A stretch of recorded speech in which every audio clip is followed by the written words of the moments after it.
Good morning, everybody! This is episode 116 of McRae Live. The date today is Friday, October the 23rd, 2020, 11:03 a.m. Eastern Standard Time. I am coming to you live from the VoiceMann Studios in Toronto, Canada, ladies and gentlemen. And on the program today, we are talking movies. What else is new? Is all film subjective? You hear this buzz term. I don't know, it's not even a term. It's tossed around like it's nobody's business. It's yeah.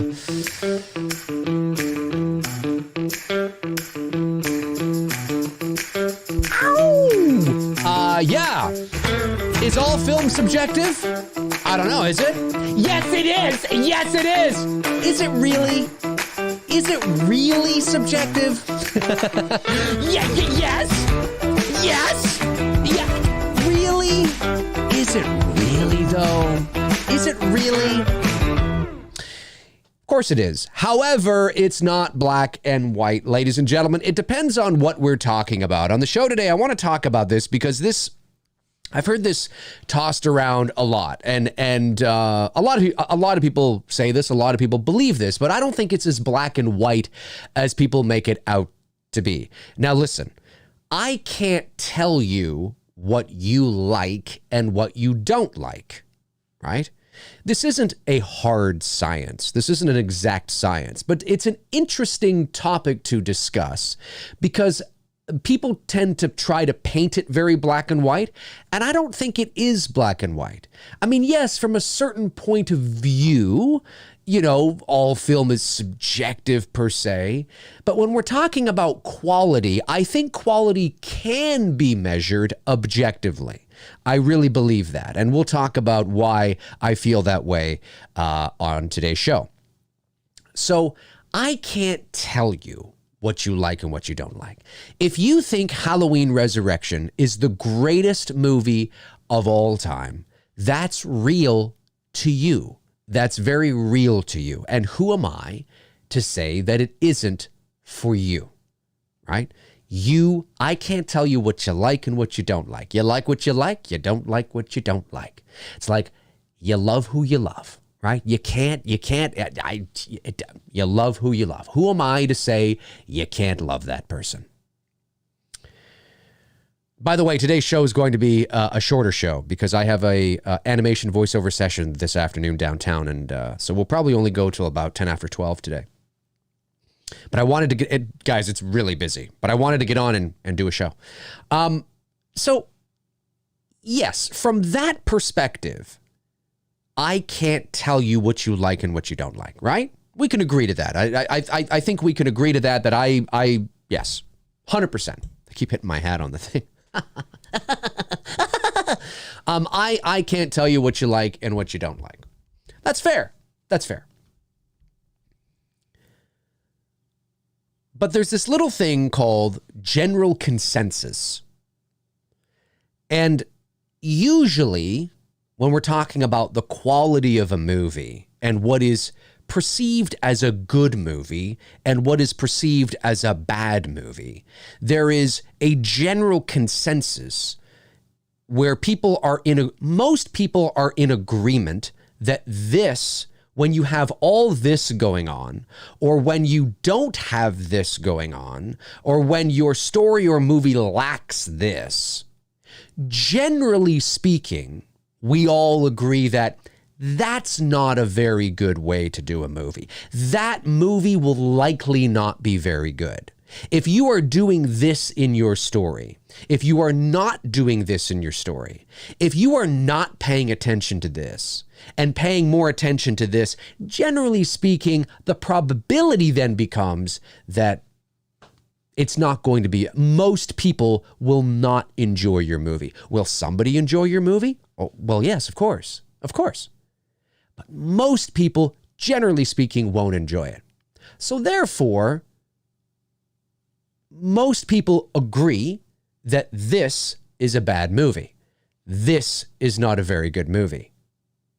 It's not a hard science, but there are things that over the course of time, especially through the 20th century, when the major motion picture came to prominence, and we went from silent films to sound and things like that. But this has been going on even before that. I mean, back to the theater and all that, books. Usually when you pay attention to the fundamentals of storytelling, right? Good character development, good rich characters,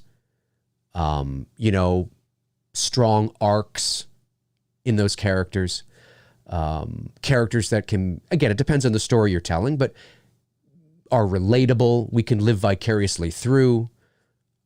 Generally speaking, these stories do well, right? So there is a certain level of, for lack of a better word, measurability that we can do with that. And that doesn't mean that just because most people agree that this is what constitutes a good movie, right? If you do this, if you follow these principles, if you pay attention to this and you pay attention to that, generally speaking, most people will probably enjoy your story. And it can be original. It can be original. We're talking about the fundamentals of storytelling, right? It can be original. I'm not saying you have to copy people, but generally speaking, most people will probably enjoy your movie, enjoy your story, have a good time. They're not going to necessarily think it's the Shawshank Redemption, but I mean, there are reasons why, generally speaking, most people agree The Shawshank Redemption is a fucking amazing movie. Well, I don't. Yeah, but that's fine.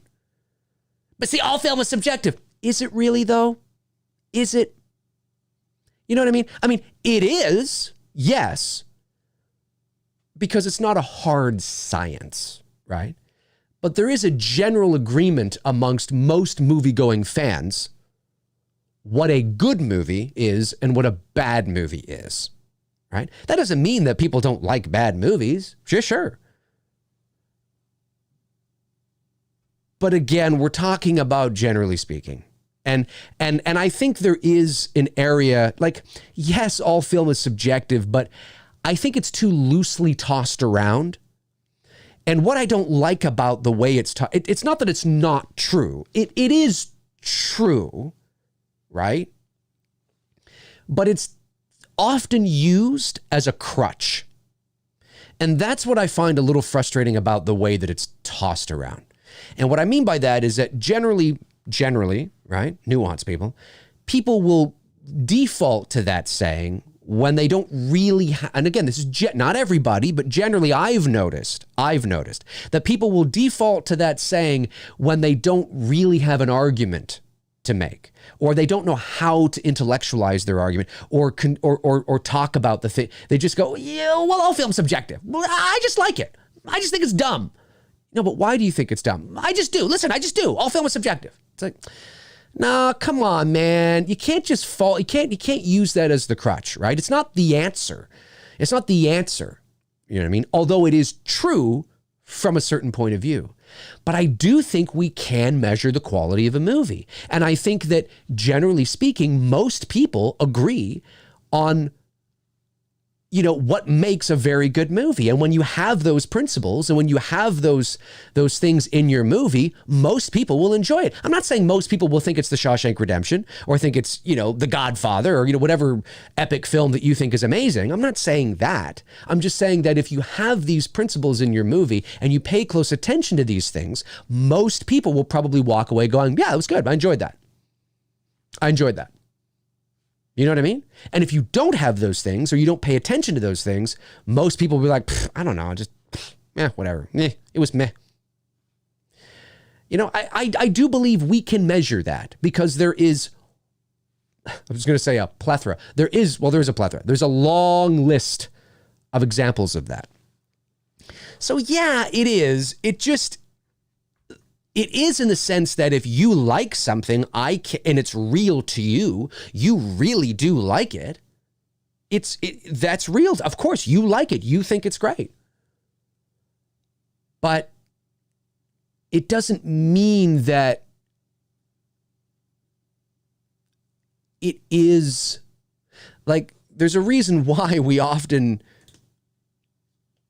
when you when the general consensus, the vast majority of people agree that this is good, that something is good or pure, then it becomes that. Do you know what I mean? It becomes good. It's agreed upon that this is a standard, and therefore the general consensus is this is good. We all agree on this, and therefore it is. Do you know what I mean? Again, it's not a hard science, but there's other areas in life that's what we do. Do you know what I mean? Like, I think we all can agree that, you know, a Ferrari or a, you know, whatever is a nice car. But I don't like it, you know, but most people agree. If you see a Ferrari drive by you, we're all going to go, whoa. You know, most people agree that's a nice car. You know, and when you start to, yeah, it's all of, it's just, I wanted to talk about it today because I see more and more people saying it and using it as just sort of a, not everybody again, but a lot of people go, well, you know, all film's subjective, whatever.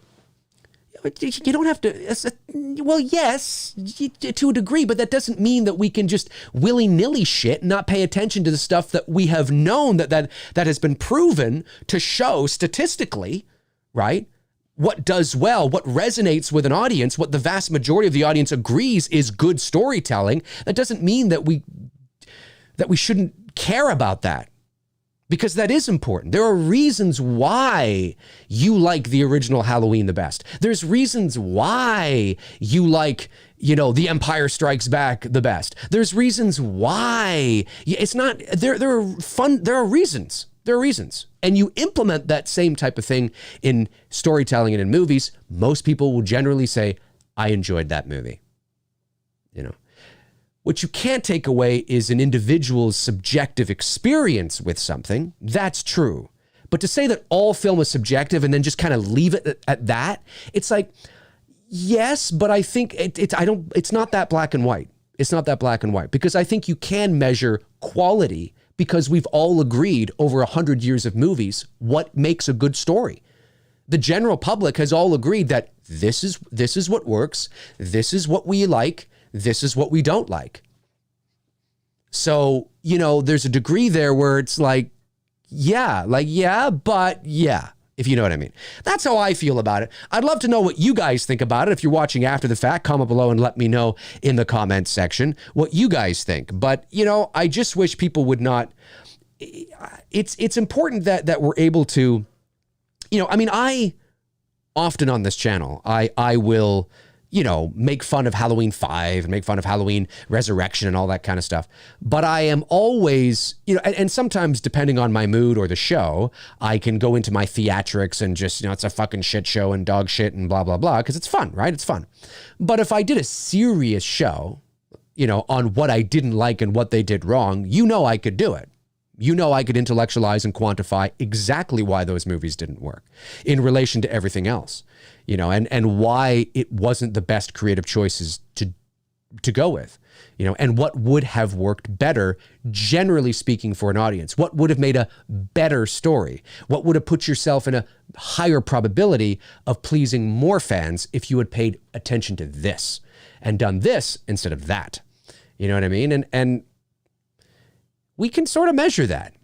That doesn't mean you're going to like it or Susie Q's going to like it, but we're talking about most people. And when most people agree on something is something, it sort of becomes that something, you know? And there's also things too. I mean, it's like the article that came out the other day about, what's the scariest movie, right? And again, people are like, I didn't think Sinister was that scary. It's like, no, you're not.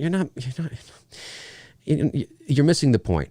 There was this scientific study that was done with 50 people, and they had a bunch of more modern day horror movies. I think they had a couple old ones. but they had horror movies, right? And they would measure people's blood pressure and heart rate and things like that. Things that you're not necessarily consciously aware are reacting or peaking when they are, right? Would you know that your heart rate went from 60 beats well, you might know if it went from 60 to 80, but it depends if you're exerting anything. Like if you're running, yes.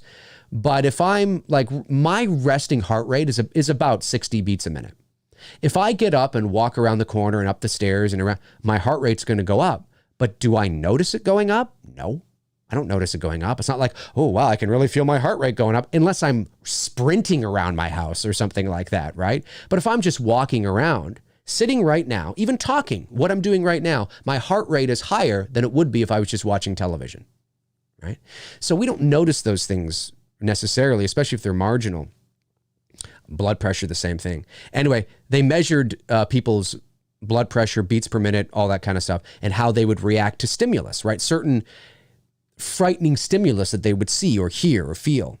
And Sinister, which is a great horror movie, happened to stimulate more of the people over the other movies that they watched. Now, does that mean that Sinister is the scariest movie of all time? No, it doesn't mean that.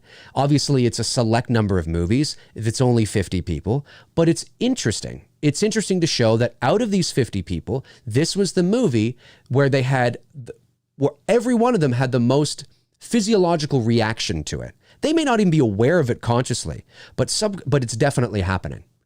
And that's interesting. That's something we can look at, and that's fascinating. So then that means, what is it in Sinister that was causing that little extra that wasn't in this movie or that movie? And if we do that, if we put more of this or pay more attention to this or nurture this and massage this, whatever Sinister was doing, right?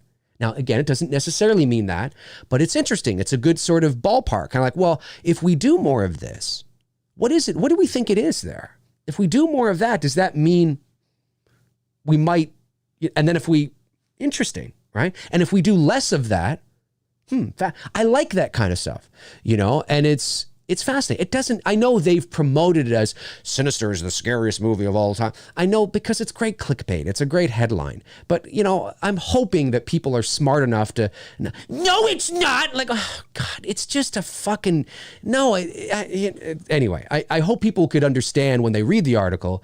And that doesn't mean that you think it's the scariest of all time, but it's about the physiological reaction, right? What's going on in them when they don't even really realize it. And it's not their favorite scary movie. It's not what they think is the best scary movie. It's not what is the best scary movie. It's not what you think should be the best scary movie. That's all irrelevant. That is subjective. But what isn't subjective is your physiological reaction to stimulus of what you see and hear and feel. That is not subjective, because we can quantify that, we can measure that, and we can see what's going on in your brain, in your heart rate, in your bloodstream, and your blood pressure, all that. It's fascinating, right? Really, really, really cool. So I like that kind of thing. Now, we can't necessarily do that kind of thing with, what we think is a good movie or not. Yes, for the most part, it is subjective. It is. But I just think it's important to remember that there is a general consensus that the vast majority of people in the movie-going world have all agreed on over 100 years what makes a good movie and what makes a bad movie, what makes great characters, what makes bad characters, what makes a great plot, what makes a bad plot. We know this, right? That's why there's many horror movies I see trailers for that I know instantly I'm going to not like. But you never saw it. I don't need to see it. I don't need to see it because I know the formula. And sure enough, I'll watch it and I'll be like, yeah, this was shit. Exactly. Like Slender Man. I saw the trailer and I thought, I know, I can see the formula. I know what they're doing. This isn't for me. I watched it. I thought it was garbage. It's exactly what I thought it was going to be. Now, sometimes there are trailers to movies that look bad that turn out to be great. Sometimes there are trailers that are great that turn out to be bad. That happens too, right? But especially in the world of horror, you usually can get a pretty good idea, especially horror. Comedies are harder because, comedies are a bit harder. Dramas are harder too. But yeah, you usually can. Well, no, comedies, it depends. But anyway, that's how I feel about it. And hopefully I've been able to give you something to think about here, as we move forward. And again, no doubt there will be a comment that comes here. But Dave, yes, I'm not saying that there isn't a subjectivity to film and quality. There is, right? Because it largely depends on nature versus nurture, your personal experience growing up, what you were into. There's a lot of things, right? There's a lot of nostalgia plays a huge role in that. That can cloud judgment as well. So there's a number of factors that play into it.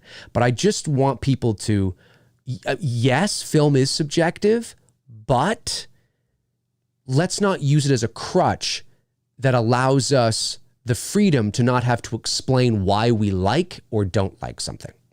Because I think it's important that we continue to understand that we should be able to quantify beyond, it's fucking shit. Or, I think it's great. Why do you think it's great? Tell me why in detail you think it's great. Tell me why. Tell me why in detail you think it's shit, right? Because if I could spend the next 3 hours on here telling you why in detail Halloween Resurrection failed as a Halloween movie. I could do that. I mean, I usually do it in theatrical ways, but I could do it, right? So it's important that we don't use that. Well, all film is subjective, because I see a lot of people using it and nobody's specific. I mean, I'll be online, I'll read a post, I'll read a comment, I'll be watching, I don't know, some YouTube person I've never heard of or whatever. I mean, I'm not talking about anybody specific. I'm just saying that I've noticed it's making its way around and has been for a long time. So yeah, yes, it is subjective, but I think we can agree mostly what is good and what isn't, and that general consensus is big. It should mean something, because that means that we have standards that we can follow and that there is criteria. I mean, you don't just, anyway, that's how I feel about it. And I want you guys to comment below and let me know your thoughts. Let's move over to you guys and see what you guys are saying in the chat room. Let me go over to get a couple of those super chats that came in. If you're just joining me, I'm only here till about maybe another 45 minutes or so, because I have a VO animation session in Toronto. Well, downtown. I'm in Toronto. But downtown later today. And I'm really excited about it because it's my first in-studio voiceover session since the whole COVID thing. All of my VO shit has been from home. So, which I don't mind doing, but it's nice. It's nice to be able to go into studio. Today I'm working with one of my favorite she's a casting director, but she's also an animation VO director as well. One of my favorites. I love working with her. Her name is Susan Hart. She's Emmy nominated, and she's just a ball to work with. So I cannot wait to work with her again. I worked with her on Doki and Fireman Sam, and today we're working on a kids show. I don't think it's a series. I think it's a one-off. Maybe it's a mini series or something about puzzle pieces and Christmas, and these little puzzle pieces got to get home for Christmas. I don't know, something like that. It's cute. You know what I mean?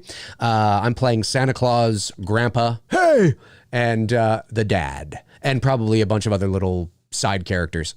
So looking forward to that. So that's why I have to skedaddle. My session's not till 2, but with Toronto traffic, it's always good to leave about 90 minutes before you need to be anywhere. Let's see here. Super chat from Mustach Reviews. Thank you, buddy. Hey, Dave, sorry to interrupt, but got a quick question. That's okay. What do you think of The Fog? And what's your favorite Carpenter horror film outside of Halloween? Great question. I love The Fog, 1980, one of my favorite Carpenter films. Love it. It's probably The Fog or The Thing. It'd be The Fog or The Thing would be the two that are my favorite outside of that. But yeah, no, I really like The Fog. Justin Simonson sends in a $5 super chat, says, I can't imagine someone passing in this Resurrection script with high hopes. How many face palms did you have while watching this in the theater? Yeah, I did see it in the theater. 2002, I was 23. I think I saw it with my mom. And because my mom loved Halloween. So I took my mom to see. Anyway, we don't want to get on that. Fucking. I would say, yeah. I didn't like it. I thought it was garbage. I thought it was sad. I can't really. It was 18 years ago, so I can't really remember any specifics. But I certainly remember that I didn't like it. That's for sure.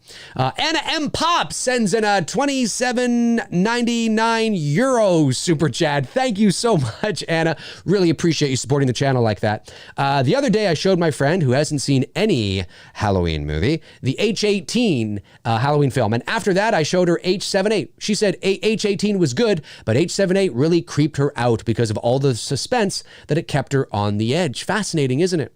Now, that's a perfect example of what I'm talking about per se, but it's also important to remember too that, you know, that's a, it depends on age as well, and how old the person is and whatnot, but that's really cool though. I mean, listen, are there people that would watch, younger people that would watch H18 today and watch H78 and be like, oh, H7? Yeah, I mean, it's a dated movie, right? But there are things that we have all agreed on that are staples of Hitchcock.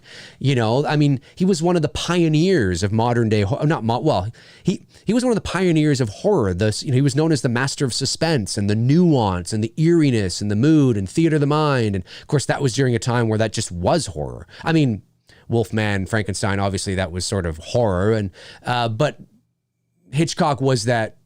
Yeah, I mean, you know, it's when you have great storytelling, really good characters, great character development, and a slew of mood and atmosphere, it's been proven time and time again that those movies resonate with audiences and do very, very well. It doesn't mean that slashers don't have a place. It doesn't mean that blood, guts, and gore doesn't have a place. It doesn't mean that you may not find blood, guts, and gore scary. But it's been proven time and time again, you know, in the general consensus area, that when you talk about certain movies that are very, you know, nuanced and are more psychological than they are, you know, in your face, most people really enjoy those films, you know, and those stories and those characters, and they find them largely scarier than the more in-your-face stuff. So again, there's that. I mean, yes, it's subjective, but we have things we can point to. We have standards. We have things. It's not perfect.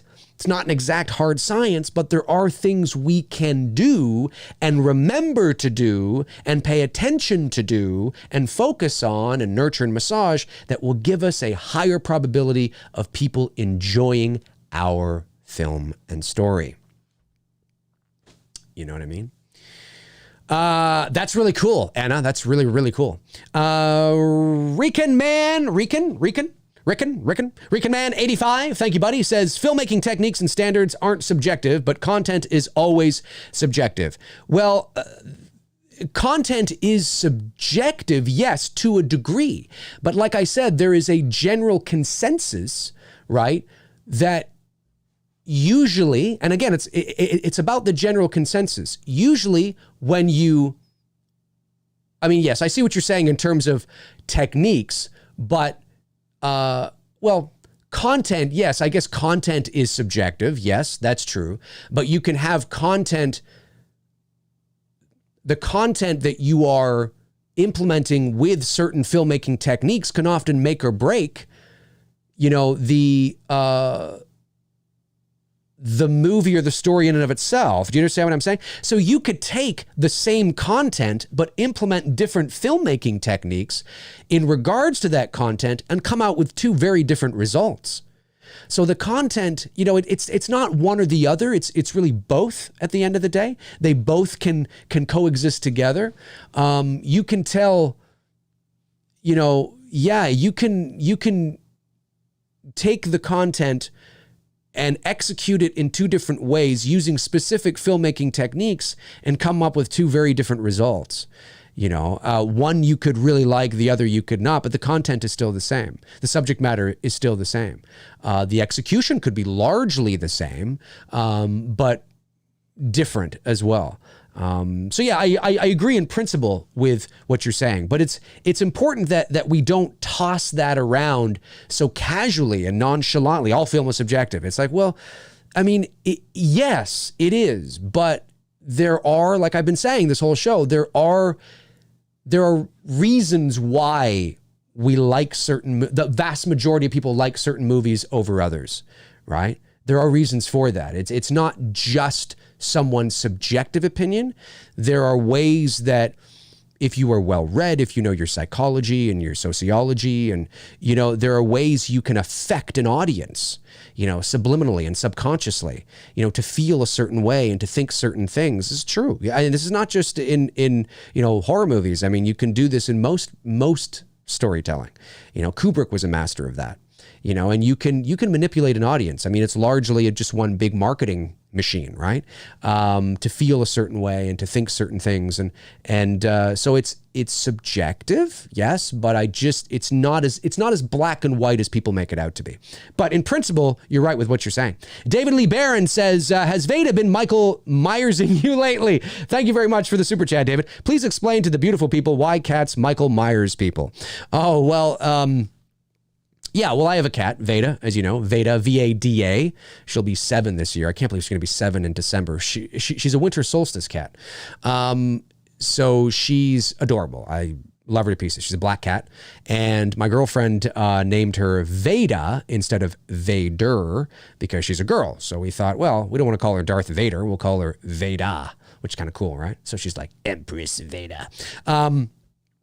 So yeah, I mean, and all cats do this, right? They'll be there, and there's sometimes, not necessarily from across the room, but if I'm in bed or if I'm on the couch and she's close to me and she wants my attention, she'll look at me and she'll stare, and then she'll kind of do this, you know what I mean? And she'll kind of tilt her head back and forth.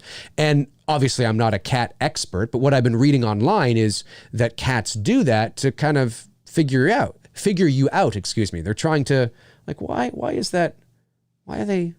You know, what's he doing? Why is he, you know what I mean? Very Michael Myers like, you know what I mean? Like, what's going on here, you know? So yeah, it's kind of fun. Fun for sure. Let me see here. Let's see what we got.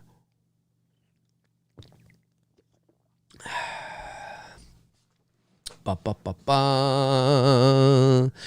Thidoff says, Dave, would you rather have Blumhouse shut down It's Me, Billy and give you an unlimited budget, but they have Final Cut, or you finally win the voiceover artist of the year award? Well, there's no voiceover artist of, I know what you're saying though. The outstanding body of work for the Voice Arts Awards. I would probably say that one. I'd rather that than Blumhouse shut me down. Cause I've worked, even if Blumhouse came along and said, no more It's Me, Billy, we're going to shut it down, but we'll give you this big budget, you know, to do this or whatever. I've worked, we, not just me, but we have worked far too hard over the last year and a half. Because let's not forget, I made the announcement that myself and Bruce were moving into development on a Black Christmas fan film in July of 2019. I'm sure some people back then were like, oh, okay, yeah, fan film, you know, and didn't realize that, no, we're going full. And I was like, yeah, okay, Dave, yeah, we'll see. Year and a half later, and here we are on the cusp of production on a very high production value film. So it's happening, and we've worked far too hard. The reason why I was going to do the show this morning at 10, but then I had to push it back to 11. It's always 11, by the way, but I thought I had to do it at 10 this morning, was because I was on the phone this morning with our drone operator. You know what I mean? And so we had a long conversation, and then myself and Bruce have a production meeting tonight. After my VO session, I have to race home because myself and Bruce have a production meeting. We're working on the production schedule. I mean, with 4 weeks left to go, things are really like, you know, so I'd just be so disappointed. I've worked far too hard. No, I'll take the Voice Arts Award. I'll take that. I know it might sound funny to some, but I'll take the Voice Arts Award. Travis Lauderbaugh. I got to get your name right one of these days. I think your cat is telling you that she wants a cameo and It's Me, Billy. Yeah, if we were shooting at my place, I'd put her in the movie, but my house is certainly not a 12-bedroom mansion. So it's, you know, it's a nice house, but it's not right for It's Me, Billy. You know what I mean? It's just a normal house, you know, so I wouldn't want to shoot like a Black Christmas. I mean, you could shoot like the thing with this is that you could shoot like a little short that takes place in a living room with a Christmas tree or something in anybody's house. But one of the reasons why we wanted to shoot where we're shooting, which is a mansion built in 1870 in Almont, Ontario, is because of the house becomes a character in the movie. You know what I mean? So that's why we want to do that. So yeah, no, if we were shooting here, yeah, I'd definitely put her in the movie. But she's one of those cats. I think it's because I've spoiled her, but she doesn't like going in, what cat does really, but she doesn't like going in crates or traveling and stuff. So it's not going to get her in the movie. Ryan Kinney says, GWAR covered If You Want Blood by AC/DC on their last album. It was awesome. What's GWAR? And went great with GWAR's live shows. I'm not sure what GWAR is. You'll have to help me out. I'm not entirely sure what that is. Wait, where'd you guys go here? There you guys are. There we go. Any super chat? No. Okay, I'm caught up on the super chats. Good. What do we got here? Let me just scroll back. Jonathan Nichols says that Elon Musk interview was crazy too. That dude knows a lot more about what's going on than he can talk about. Oh, I guess you must be talking amongst yourselves because I'm not quite sure what you're talking about. Elon Musk is an interesting guy, though. That's for sure. That is for sure. Let me scroll down here. Oh, Darren Sand says GWR. Is it G-War? Maybe that's it, or is it GWR? A monster metal band. Oh, well. Oh, is it that? Oh, I think I know what you're talking about. Yeah, I'm not up. Maybe I don't. I don't know. I think I might know what you're talking about, but now I'm not so sure. That's a good question. It's a good question. Aaron Zukowski says, going to drive-in next week. They are playing the original Halloween in the Thing. Oh, that's amazing. Now that's cool, man. That's cool. I have yet to see Halloween in the theater or at the drive-in. It doesn't play up here. Now that the theaters are closed down, they're closed down in the GTA, the Greater Toronto Area, but I think there's some places where they might be open. And of course, the theaters are playing a lot of the older movies now. But I've noticed that in Halloweens in the past, it doesn't play around here. At least not that I've noticed. I'd love to see Halloween in the theater, just to say that I've seen it in the theater. You know what I'd love to see? I'd love to see Halloween in an old theater. Like a theater, I don't think they're not, well, there's probably some theater around here somewhere in a mall that was built in like 72 or something like that. That would be cool, to go see Halloween in one of the old kind of movie theaters that are very far and few between now. That'd be really cool. Let's see here. What do we got? We got Todd's King, yeah.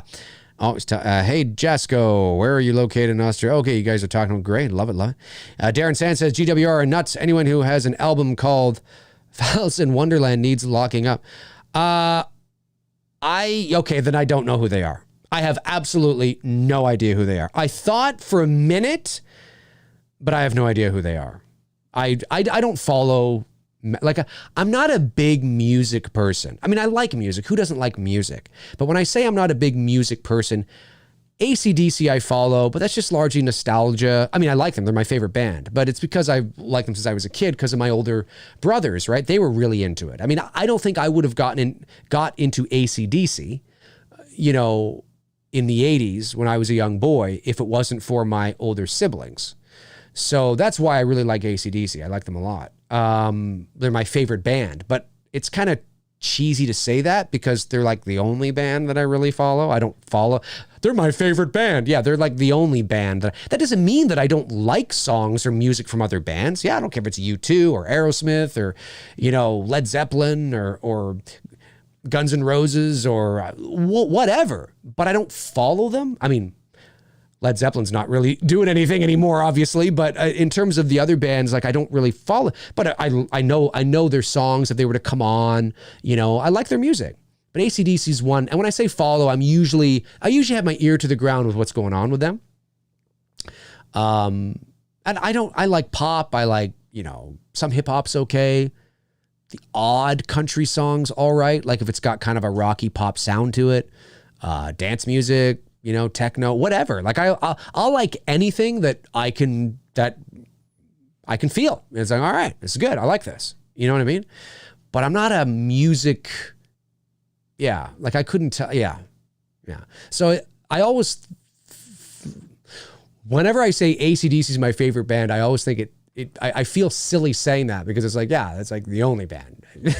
It just seems kind of cheesy to me. Victor Charlie sends in a $5 super chat and says, hello, Dave. Do you still get pumped to watch H78 even after seeing it so many times? I may watch it once a year now. Interested if you do the same. Do I still get pumped? I don't know if I ever got pumped. I still, listen, I still, whenever I watch the original Halloween, yes, I still, it still moves. I still find it cool. Like I still can watch it and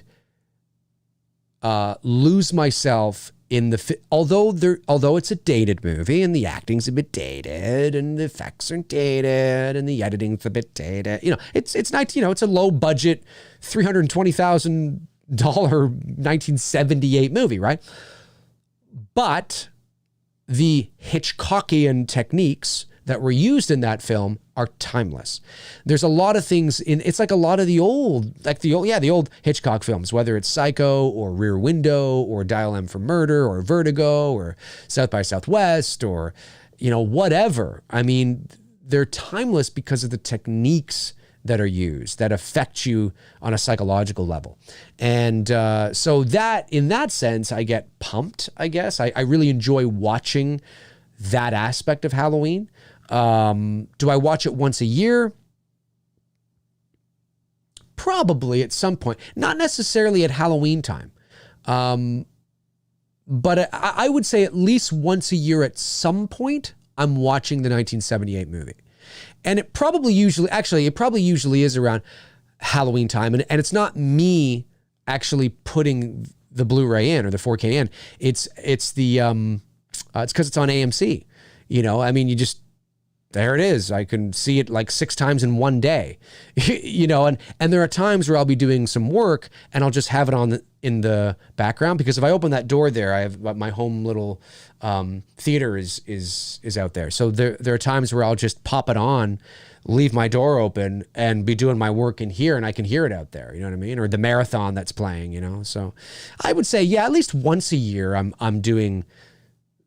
watching it in some sort of capacity. But that doesn't necessarily mean that I'm actually watching a physical copy of it. So sometimes it's just on TV. Great question.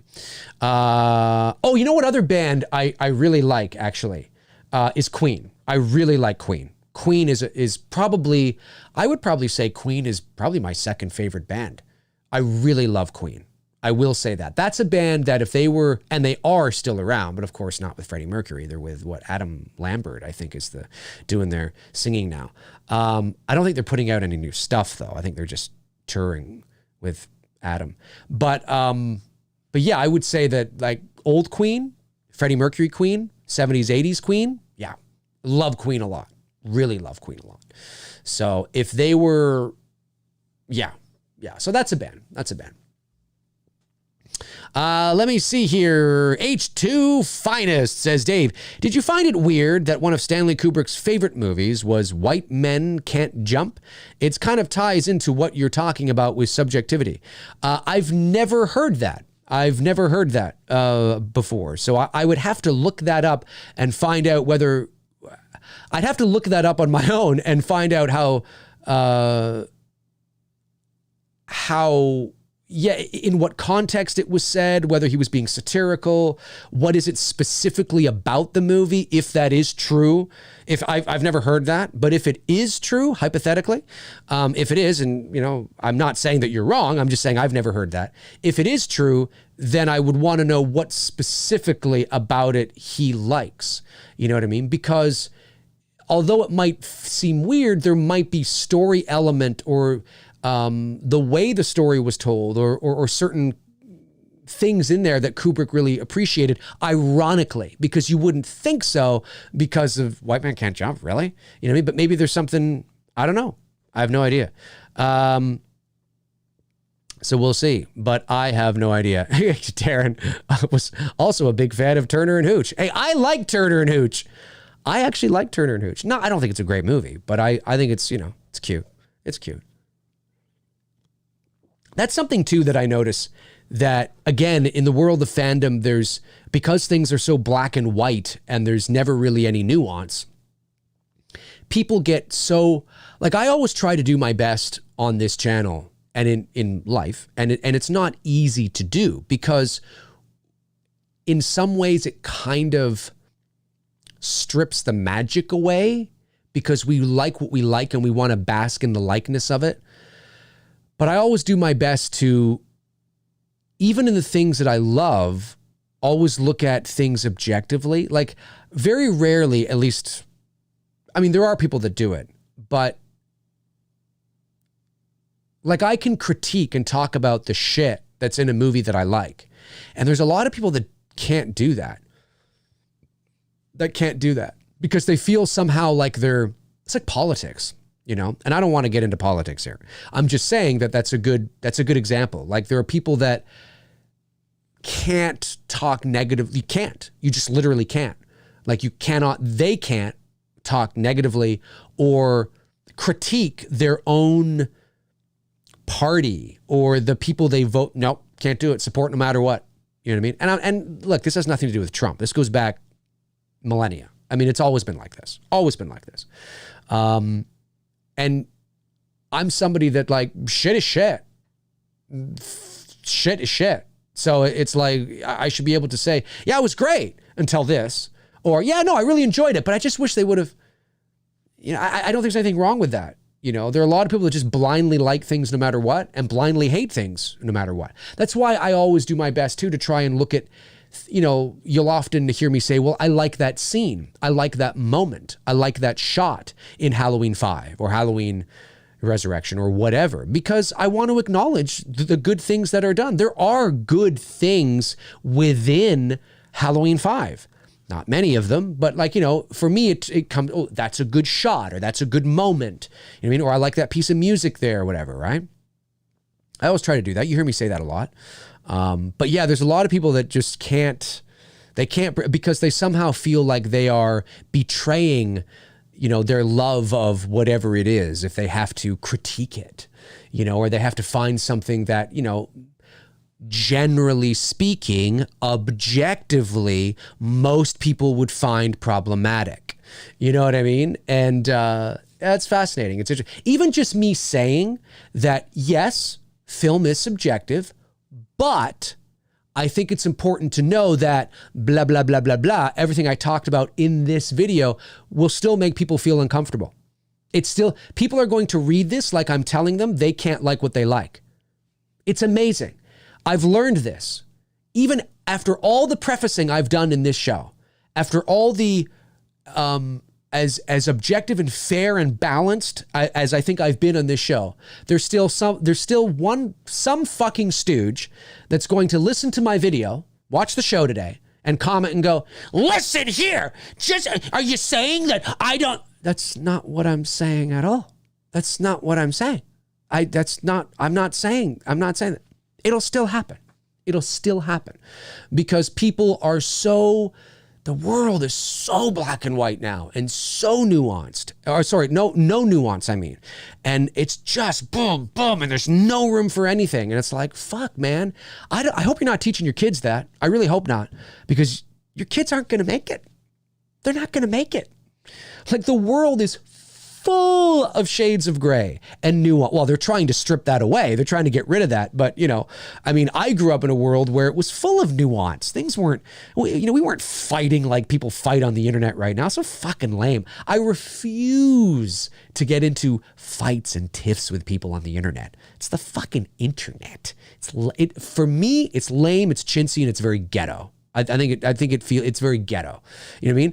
So I have no interest in doing that. Like, I mean, you know, I'll respond and have maybe a bit of a debate, but certainly I'm not getting involved in the whatever the fucking internet has become. You know what I mean? Like, it's oh my God, it's so lame, man. I mean, I'm 41 years old, for Christ's sakes.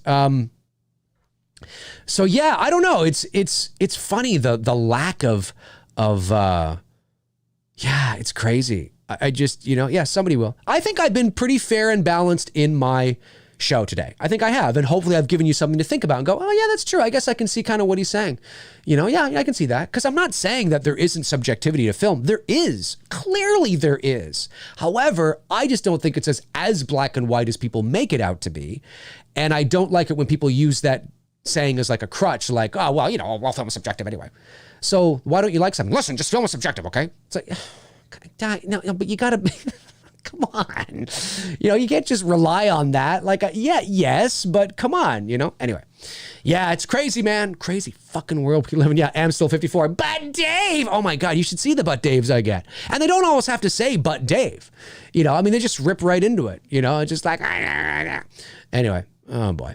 Jeremy, out of curiosity, have you ever played any horror-themed video games, being that you're such a big fan of horror movies?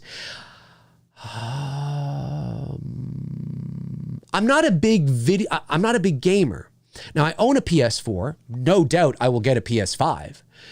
And you're probably like, well, why are you getting that if you're not a gamer? Because I'm a casual player, and like very casual. Like 6 to 8 months can go by before I play again. You know what I mean? But I like having it. I like being able to pick up and play my NHL hockey. What a shock, I'm Canadian. I like being able to play Grand Theft Auto. It's fun, you know what I mean? Or any other little games. Like I played a really cool game with my girlfriend called Limbo, which was really, really cool. Like a problem solving thing against the backdrop of like silhouettes. And this little kid had to like find his sister who was captured. And it was very like Tim Burton, surreal kind of shit. It was really, really cool.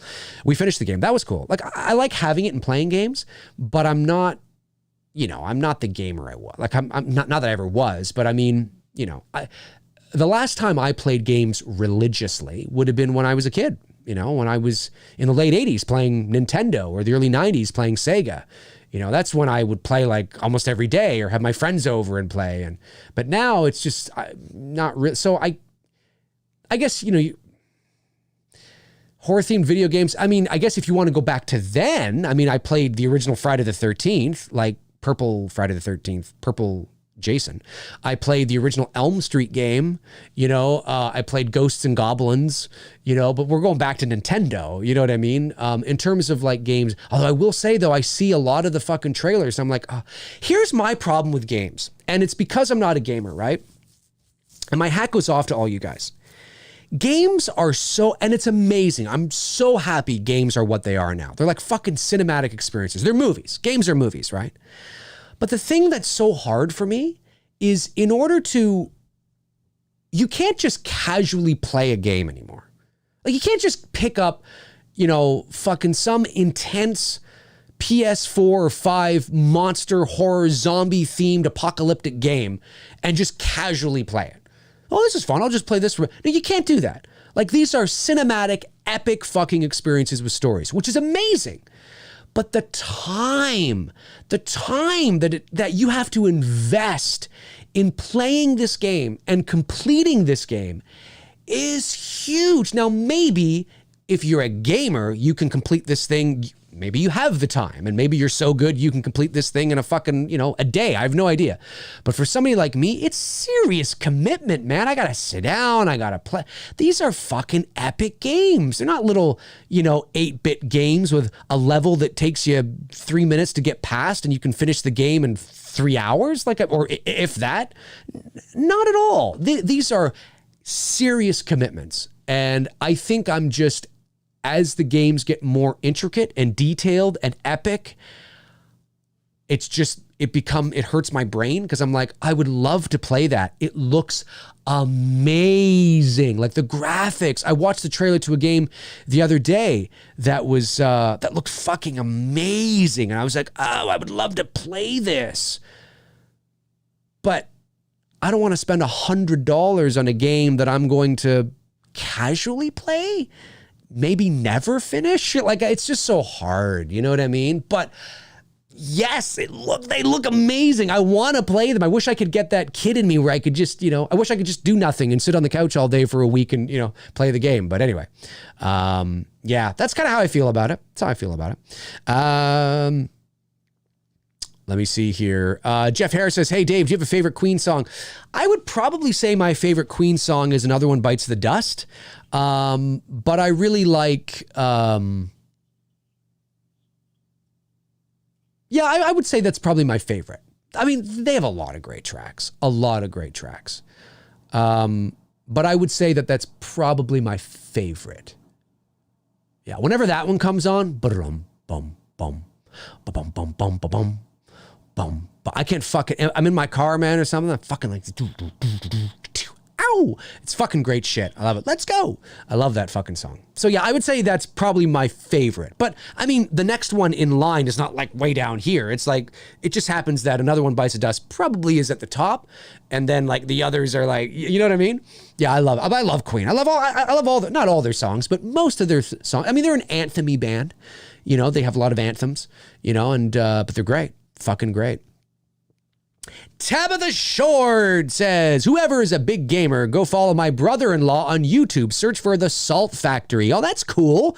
Your brother-in-law, The Salt Factory. I like that name. That's pretty cool. That's pretty cool. Yeah, I mean, like, you know, look, if you're my age or a little bit older, we were all gamers, quote unquote, you know, in the 80s playing Atari or Nintendo or Sega, you know, in the early 90s. Yeah, we were. I mean, we're playing, that's what we were doing. But now it's serious commitment. It's serious shit, you know. And it's not like watching a movie for 2 hours. Like this game could take you, I mean, again, it depends how much time you have, but yeah. I love it though.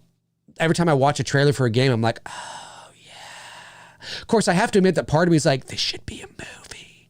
I want to watch this movie. That's what I sometimes think when I watch game trailers. I'm like, I want to watch this movie. Everyday Horror says, looking back at it, what is your thoughts on your fan film, The Night He Came Back? I would say that, The Night He Came Back was an experimental film. And I wanted to see what I could do with we shot on a DSLR and for the most of the movie. And then I wanted to, I think for what it is, it's fine.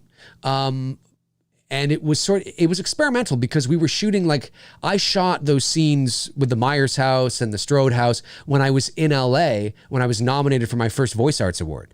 So we were shooting that off the cuff and we were doing that. And then we were shooting other things here and we were just having fun. Like we were just I got some friends together and we just wanted to shoot a little Halloween fan film. We were taking it seriously, but it's not like we were, it's not what we're doing with It's Me, Billy. Do you know what I mean? So I hope people don't, although I can't help if they do, but I want people to understand that don't judge what we're going to do with It's Me, Billy by what I did with The Night He Came Back. That's home movie fun stuff. It's fine. And we worked hard on it.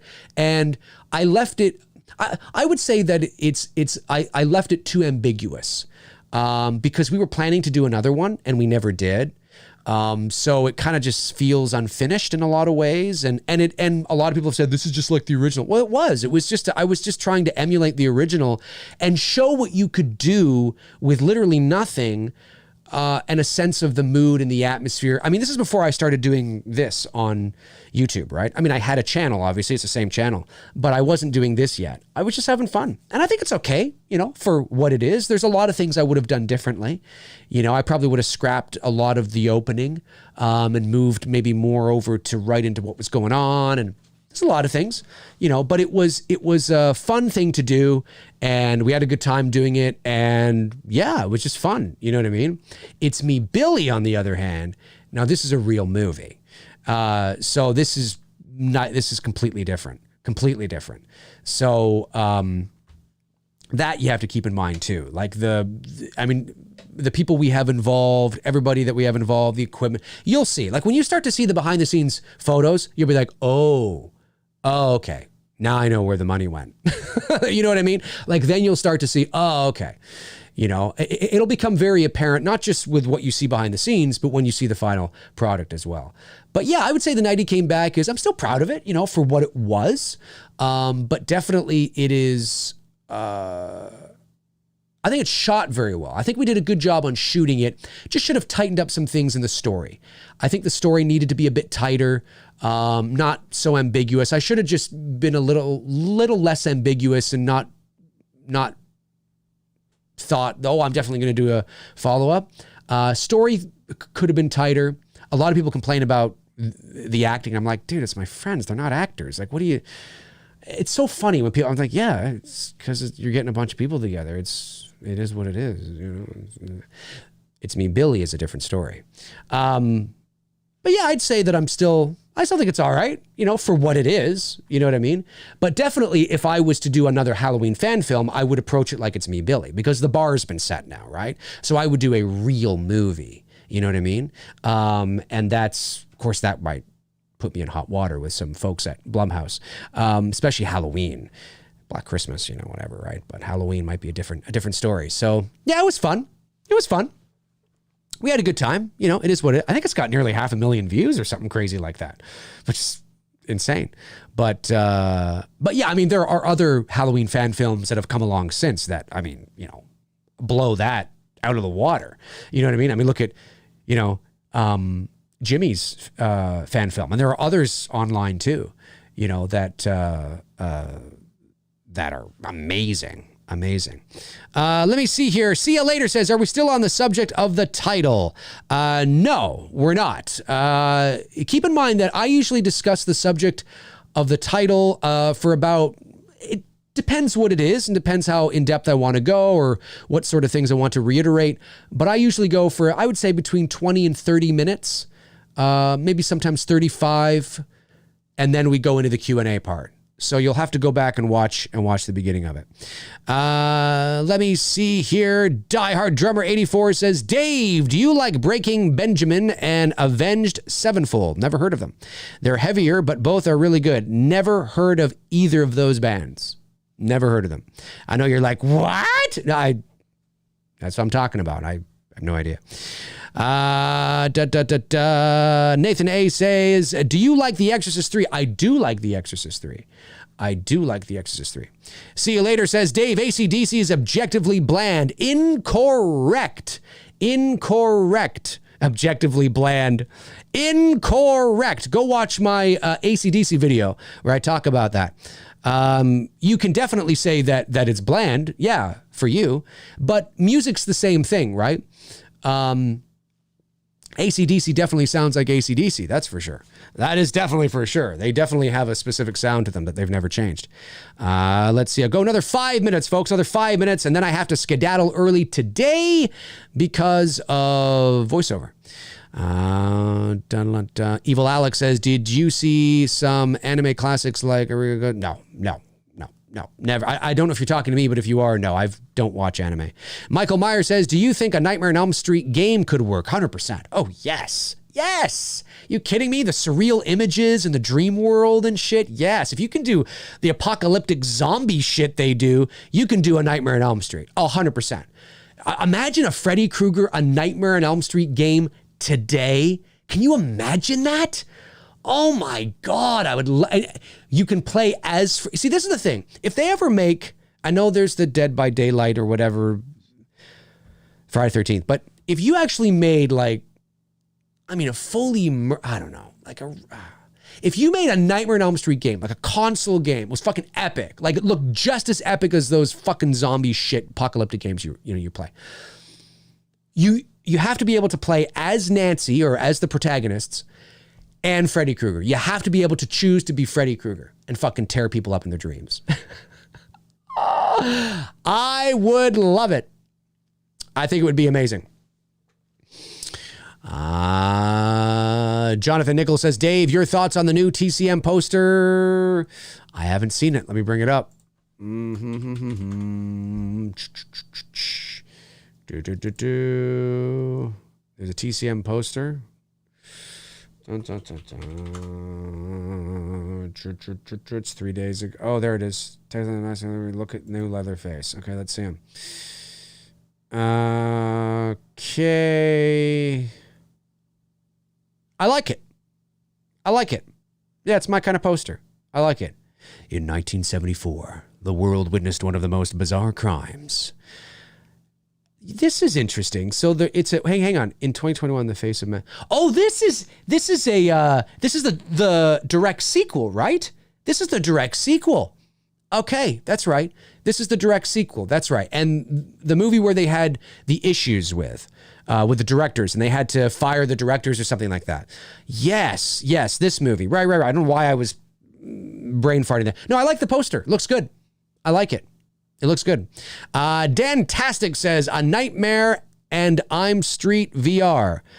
A Nightmare and I'm Street VR. On my I'm Street VR. Yeah. Well, hey, I did a video on my channel a couple years ago talking about A Nightmare on Elm Street VR experience. I think it was Elm Street I was talking about. If you haven't checked that out, you got to check it out because it was really, really, really cool. Let me see here. Where are we here? Lauren Downing says, and Dave should voice Freddy in that game. That would be ultimately epic. I'd love it. If they want me to do it, I'll do it. Neil Rook says, did you hold auditions for Billy or did you have someone in mind already? Oh, for Billy specifically? No, we held auditions. Yeah. Yeah, we held auditions. We held auditions for everybody. Everybody. Have you ever seen Empire Records? Years ago, Ryan. Years ago. I was all right. I don't remember much of it, but it was all right. Michael Meyer says, would you do a Two Dudes and Some Bullshit on the film The Big Lebowski? I have no interest in doing that, but maybe Tony does. I'm not entirely sure. Not entirely sure. Nathan A says, Dave, why have you never talked about Wishmaster? Kane Hodder, Robert Englund, and other horror actors are in that movie.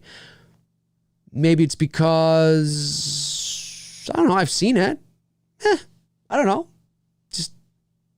I guess I didn't like it enough. I don't not like it, but I guess I didn't care for it enough to have it top of mind and really want to talk about it, I guess. I don't know. Just not, yeah. I don't hate it or anything. Don't hate it. Let me see here. 1 more minute. The countdown is on. 1 more minute. And then I am out, ladies and germs. The countdown is on. Let me get, where are we here? There we go. Get that ready. Countdown is on. Let me see. Travis Louderball said, hope it's nothing like the 2013 one. Yeah, I hope not. I hope not. I didn't like the beginning either from 2006. I enjoyed the remake with Jessica Biel, and I think we all did. There's a general consensus there that's a pretty good remake. But I don't like anything else they've done after that. And I certainly didn't like, I think it was the 13 one where they made him sort of like an anti-hero. Like we had to feel like empathy for him or something like that, right? Like, I don't know, what the fuck? He's still a murderer. He still kills people. He's still a murderer. It doesn't justify what he's doing just because he came from a shithole and he's a little, he doesn't matter. He's still murdering people that he shouldn't do. That's the way it is. Matthew Mills says, have you seen the new Halloween 4K Steelbook? I've seen it. I don't have it. I checked my Best Buy here and I couldn't find it. I'll probably have to order it online.